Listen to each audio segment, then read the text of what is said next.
Hello, JTAL friends. This is Sandra with another episode here, and thank you for tuning in to another JTAL video.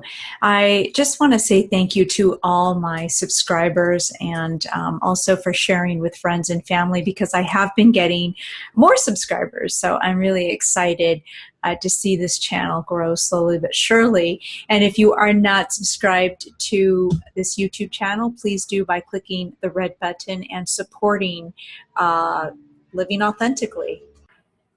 I also want to welcome all of us into the summer. I think this is my first video for the summertime, and I just want to say, welcome to it. It certainly has been great weather here in Southern California, and so very pleased to be cooling off with a fan up in the ceiling and just doing this video. Okay, so for today's episode, I want to talk about healthy boundaries. Healthy boundaries are the physical, the emotional, and the mental limits we establish to protect ourselves from manipulations, from being used or taken advantage of, and violated by others. Personal boundaries allow us to separate who we are, how we feel, and think from the thoughts and feelings of others. And our personal boundaries are removed from what others are intentionally or unintentionally trying to influence. Most of us really were not raised with any notion of what or how to establish healthy personal boundaries, except maybe as children. And so the most common ones were, don't talk to strangers, or if somebody rings the doorbell, certainly don't let any strangers into the house, kind of thing. And so that was, for the most part, the extent of what could be, a personal boundary. Also, there are several ways that we or others can infringe upon personal boundaries. Let's go back to the word to violate. To violate means doing something that you are not given permission to do or say, or that the other individual doesn't have permission from us to do or to say. And it means also a failure to comply with or break an agreement. Basically a failure to respect. And this isn't just physically, such as rape or assault, it's also verbal. And examples of that are name calling or using derogatory language towards others, or allowing others to speak ill in front of us, either way. And also psychologically, how that might play out is by using guilt, by using shame and humiliations and so forth. Establishing healthy boundaries are also about choice. The choice of saying no without feeling guilty, without feeling remorseful and, apologetic. I also want to say that many people are not aware that they are manipulative. I think that a lot of times, especially when we're growing up, there can be tendencies in human nature to be a little manipulative, right? But it's all about awareness and bringing awareness to our bodies and to ourselves and what we're saying and what we're doing.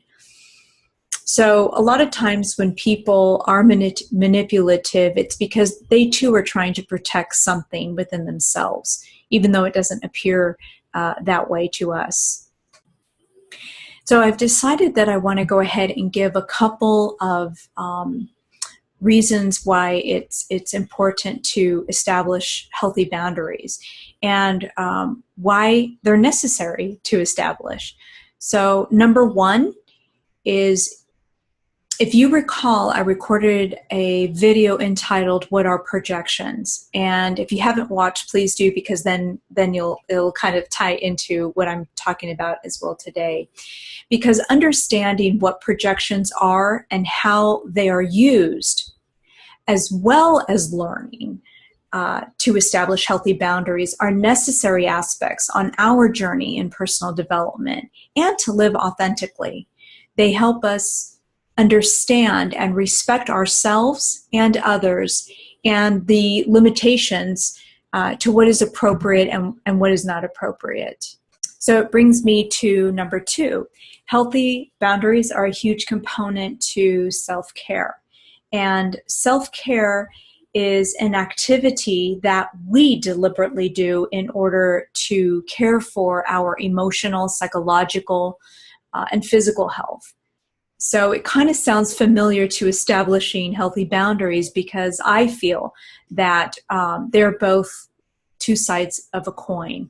And establishing healthy boundaries and self-care really are extremely important components to personal development and behavioral health in general.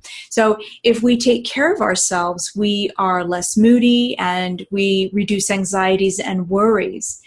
Healthy self-care produces a balance in our life so that, we can be the best for others too. I've heard people think that self-care is more of a hygiene issue, or maybe getting like a pedicure or getting a massage or something like that. But it really isn't just about that. It's not just treating yourself to a massage, really. That might be part of it because you might feel like you want to relax the body and so forth, or you might want to get your nails done, for example. But it's not, self-care isn't just about maintaining good hygiene, To care for yourself means knowing your limits. I've seen many people, including myself, in years past, overextending myself to others where I did not have time or energy really to spend anymore because I had so many other obligations, but it was difficult for me to say no. And so this long-term behavior many times causes also a physical decline. And definitely you can become physically ill, right? You can even lose the zest for life. You can feel depressed and a lot of other things, discouraged in general. So number 3 is definitely communication. I think that communicating lifestyle changes that you're making to people that or that whether they're friends or family, is important because think about it, they're accustomed to your old habits or behaviors. And if you've always had a habit of doing something, so let's take, for example, that you have been socializing quite a bit. And you do it with a lot of frequency, right? And so, but as you're evolving, you become, a little bit more aware, and you come to realize that the frequency of socializing no longer really fits where you are in life. So at that point, it would be important for you to share this information with your friends and family. This way, they too are aware of the changes you're making.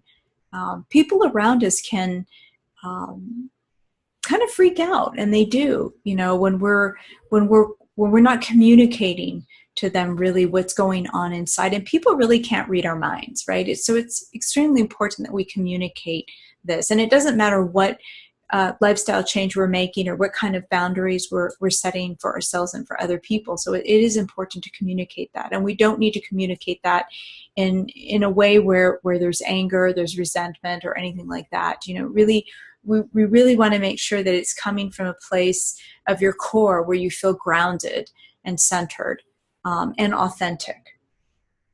Okay, so speaking about people and friends and loved ones maybe freaking out, it's important to help people understand this sort of transition that you're making, from one way to another. Okay, so when our behaviors change, usually people think the worst, and oftentimes you will have loved ones not really accept or like the changes that you're making, because sometimes they may feel threatened by those changes and kind of even have a fear of maybe losing you. The fourth thing that I want to say is about fear. People are oftentimes reluctant to establish healthy boundaries because they fear the rejection and anger of others. But this is part of really looking within and seeing what's important for the changes that we need to make in order to become healthier people, all around, physically and emotionally and psychologically. Where are we with our time and our priorities? What's really important to us at the end of the day, right? So sometimes when people become angry or frustrated or sad or whatever that they're feeling, which they may express, or they may feel threatened, they may even lash out, actually. It's important to just really remain calm about it.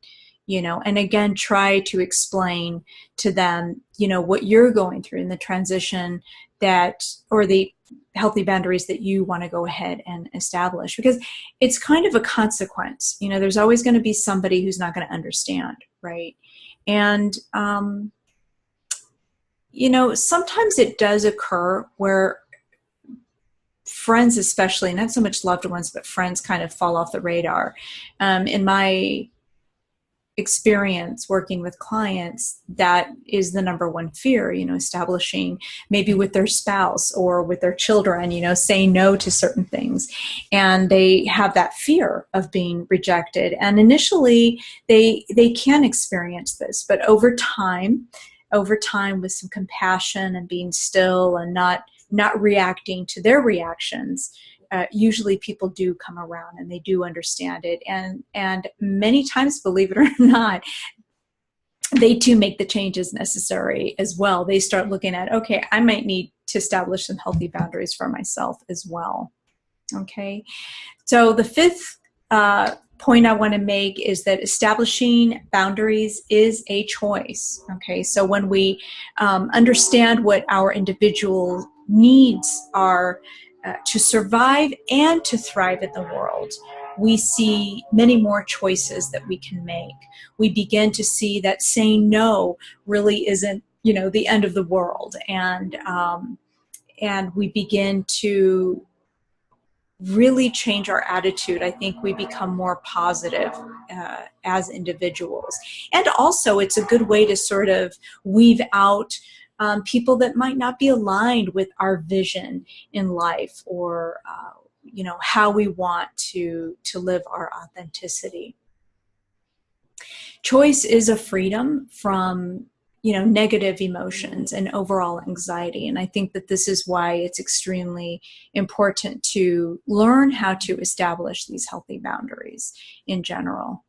So right now I'm going to go ahead and give you an example of I was trying to think of a couple of examples to give you so that you can get a feel of what that is like.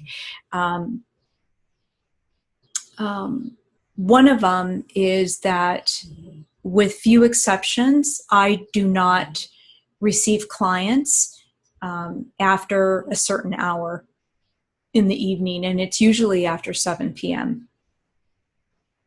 And the reason why, and I used to, but the reason why I do not do that anymore is because I've noticed that I'm not as, I don't know if I would say, well, I guess I could say as attentive. I can start feeling my melatonin start kicking in around 7 p.m., and I just really need to honor my body, and I want to be the best I can be. And of course, if you're working with someone, you want them to be the best that they can be, right? And you also want to be that way. And so I think it's really important. So I don't usually do anything past 7 p.m. I don't even, for the most part, with few exceptions, I don't even take calls from, relatives or friends, because I'm just not as sharp. It's like my brain and my body, it needs to go ahead and decompress and start closing in for the day. So that is actually a boundary that I established. And in the beginning, I did have a couple people complain a little bit about it, but then they got used to it. It's just as soon as I communicated that to them, telling them, this is the way that I operate and I need this in order for me to be the best, then, they get it. Usually. A second boundary that I have is that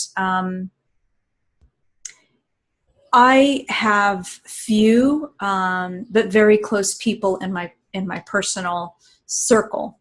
And so, which means that when I spend time with them or I'm talking to them on the phone, in other words, if I'm investing my own time, my leisure time, if you will, I make sure that I am aligned with that individual. Being aligned with someone doesn't mean that I have to agree with everything that they say, that they have to agree with everything that I say, but that we're sort of in alignment together, that we can have a reciprocal relationship, right, where there is mutual respect, that there are healthy boundaries. They let me know what their limitations are, and I let them know what my limitations are, what I can do, what I can't do, and so forth. And it so happened a few years ago, I think it was, I have a very good friend, and she had invited her friends, which became, my acquaintances. I wouldn't call them friends, and group of ladies, and there was a couple men, and actually my husband was involved in this class as well. And there was a particular woman that I will call Jane, who was in this group of people who actually was friends with my good friend. So Jane was good friends with my good friend. And during the class, I had met this Jane woman a few times. And this woman was a very aggressive person. She was very defensive. So it wasn't the fact that she maybe cussed a couple times. That doesn't scandalize me. But the fact that she was unpredictable, and she could actually lash out at you. And she did with me a couple of times for really no reason. And my good friend had noticed that and felt almost the need to maybe to make a comment, because she was kind of in charge of this group of people. But, I just told her, I said, I just let it go. I mean, wasn't triggered by it because it's her problem. So after the class had ended, my good friend wanted to sort of socialize and get together with a bunch of these other people, including this Jane lady and her husband. And I just remember checking in with myself, and just immediately, without even really thinking, it was like my body was like, no, I don't think so. And because I had experienced, both my husband and I had experienced Jane's behavior, her unpredictability, and the fact that in her presence, you did feel like you were walking on eggshells. So I remember telling my good friend, it's like, I don't really want to be socializing with someone, I don't want to take my leisure time and spend it with an individual who, first of all, probably doesn't even value me, and it doesn't matter if she does, but doesn't appreciate that. And, is a person who behaves in unhealthy ways and uses that feeling that she's being authentic, but I'm not aligned with that philosophy. And so I remember my friend just, I obviously she accepted it, she's a mature person. But I think in a way, as we were talking later, she said, that's really interesting that how to assess that, and I get it. And that's fine. And yeah. And she even said, you're right, or something like this, so I think she could feel it as well from this individual. So that would be another boundary that I had, that I established for myself. It's like, and I didn't feel guilty, and I wasn't apologetic about it. I didn't even say I'm sorry, because there's nothing to be sorry about. Everybody is free to come and go and to hang out with people who they want to. So definitely I'm not here. There's no judgment to it. But in my leisure time, I certainly don't want to be around people that I have to feel that I can express myself without being verbally attacked. Okay, so these are just some examples that I wanted to give you, and I hope you find this video helpful. And if you do, and you think that it could benefit one of your friends or family members, please do pass the video to them. Give them the opportunity as well to subscribe, and please comment below if you have any other suggestions on videos that you'd like me to talk about, or you want me to branch off more into the healthy boundaries. Just let me know. I am available for all of you, any questions. And in the meantime, I'm encouraging all of you to live authentically and begin to ponder and contemplate about what healthy boundaries you can establish in order to self-care more and in order to be present, for yourself and for your loved ones, and really show up for them in the world. Okay? All right, you guys, you take care.